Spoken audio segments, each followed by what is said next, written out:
এখানে ভারত, চীন একটা বড় রোল প্লে করছে কিনা রোহিঙ্গা ইস্যুটাকে কাজে লাগিয়ে বাংলাদেশকে দুর্বল করতে?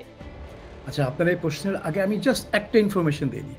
আপনি যে বললেন যে ভারতে কে বা কাহারা ওই বাংলাদেশের মানচিত্র কেটে এটা ওটা করেছে। কিন্তু আপনার মনে আছে যে ৫ই অগস্টের পর কিন্তু বাংলাদেশেরই লোকজন এই ইন্ডিয়ার চিকেন নেক দখল করে ফেলবো, নর্থ ইস্ট খেয়ে ফেলবো, হ্যাঁ? হুঁশিয়ার আমরা আসলাম নর্থ ইস্ট খেতে।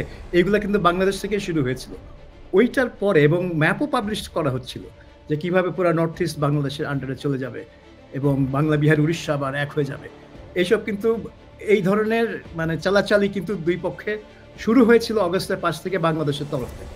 কাজেই এখন ব্যাপারটা হচ্ছে কি যে বাংলাদেশের ক্ষমতা আছে কিনা নর্থ ইস্ট দখল করার।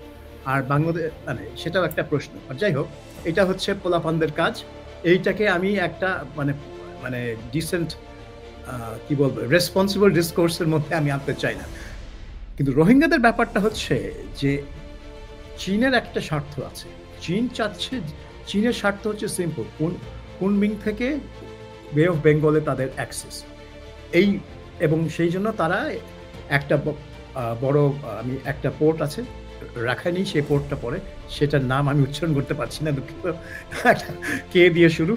তো যাই হোক, সেই পোর্টটা চায়না ডেভেলপ করেছে এবং তারা চায় যে কুনমিং থেকে এইটা তাদের part of their belt and road project.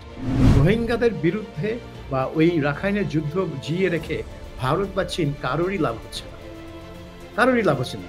মিয়ানমারের জুন্টারও লাভ হচ্ছে না, বাংলাদেশেরও লাভ হচ্ছে না।